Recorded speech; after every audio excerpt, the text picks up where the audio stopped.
Magandang araw, ako po si Rogen M. Ascanio na naatasang maging pinuno ng aming grupo.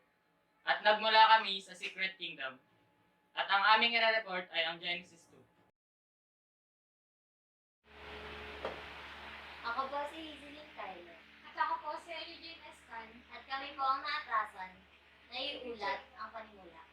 Nang ang langit at ang mundo ay tapos na likhain, ginawa ng Diyos na banal at binastasan niya ang panglinong araw sapagkat tapos niya na gawin ang lahat. Nang likha ni Yahweh ang lupa at lahat ng bagay sa langit, wala pang anumang halaman o pananim sa lupa, sapagkat wala pang ulan noon at wala pa rin magsasaka. Ngunit, mayroon ng bukal ng tubig na dumitinig sa lupa. Nilikha ng Diyos ang tao mula sa alabok, hiningaan sa ilong, at nagkaroon ng buhay. Ako si Rogen Ascanio. At ako po si Queenie Montemayor. Kami ay naasasan na itala ang Rising Action.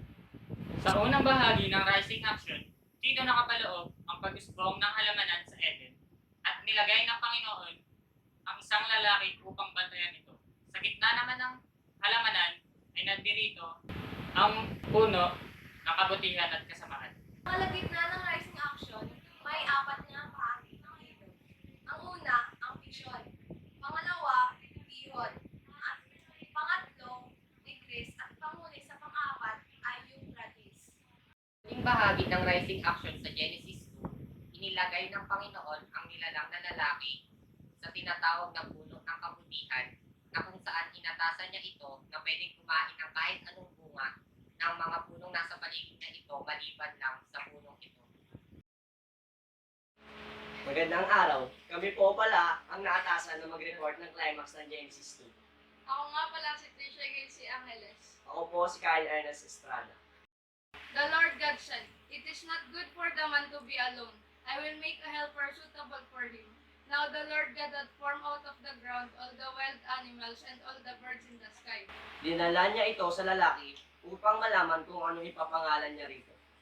Ginawa naman ng lalaki ang pagpapangalan sa mga ito, ngunit wala pa rin nakita ang Diyos na makakasama ng lalaki. Kami nga po pala ang membro na natasan na mag-report ng falling action ng Genesis 2. Ako si Alyssa Caballes. At ako si Mary Rose F. Miller.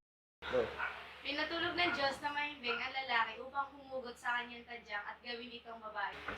Then the Lord God made a woman from the rib he had taken out of the man, and he brought her to the man. Magandang araw.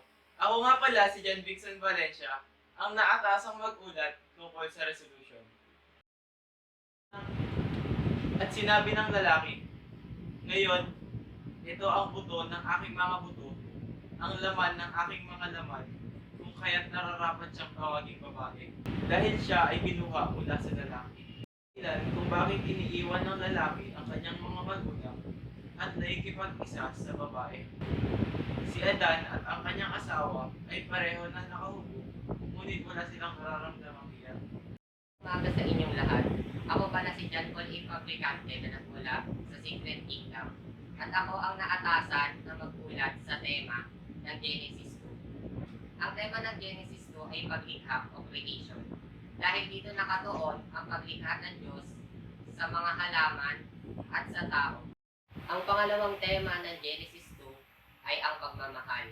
Sapagkat sa lahat ng nilikha ng Diyos, kahit isa ay walang nahanap si Adan, nakapareha niya sa lahat ng nilalang na nalikha ng Diyos.